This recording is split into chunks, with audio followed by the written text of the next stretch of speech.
एक बार की बात है, किसी गांव के पास बहती नदी के किनारे गौतम बुद्ध बैठे हुए थे।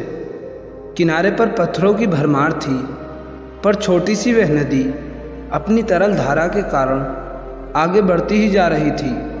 बुद्ध ने विचार किया कि यह छोटी सी नदी अपनी तरलता के कारण कितनों की प्यास बुझाती होगी, लेकिन भारी भरकम पत्थर एक ही स्थान पर पड़े रहते हैं और दूसरों के रास्ते में बाधा बनते रहते हैं। इस घटना की सीख ये है कि दूसरों के रास्ते में रोड़े अटकाने वाले खुद भी कभी आगे नहीं बढ़ पाते, परंतु जो दूसरों को सद्भावना, स्नेह और आगे बढ़ने में सहायता प्रदान करता है, वे स्वयं ही आगे बढ़ जाता है। बुद्ध ऐसे ही विचारों में मगन थे कि तभी उन्होंने गृहमेढ़ों की एक भीड़ को अपनी तरफ आते देखा। बड़ा शोर था और लोग किसी युवती के प्रति अपशब्द बोल रहे थे। तथागत ने देखा कि लोग एक युवती को घसीट कर ला रहे हैं और उसको गाली भी दे रहे हैं। भीड़ के नज़दीक आने पर बुद्ध ने लोगों से युवती को पीटने का और अपशब्द बोलने का कारण पूछा।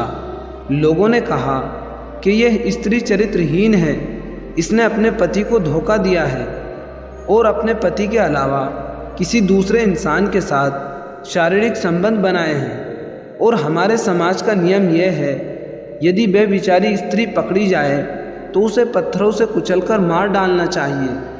तथागत ने युवती की ओर देखा और कहा, तुम लोग बिल्कुल ठीक कहते हो, जो तुम चाहते हो वही करो, पर मेरी एक शर्त है कि पत्थर मारने का अधिकारी वही है जिसने कभी व्यभिचार ना किया हो, जिसके मन में कभी भी किसी दूसरी स्त्री या पुरुष को देखकर गलत विचार ना आए हों, या जिसने कभी भी अपनी पत्नी या पति को धोखा देने के बारे में ना सोचा हो।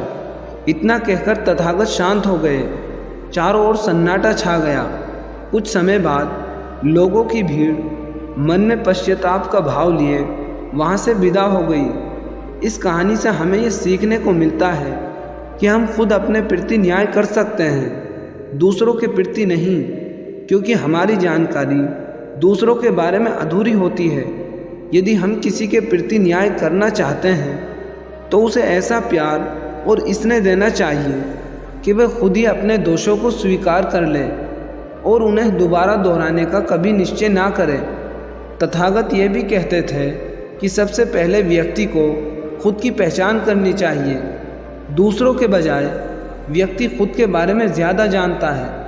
उनका मानना था कि बुराई से बचो, लेकिन बुरे लोगों से नहीं।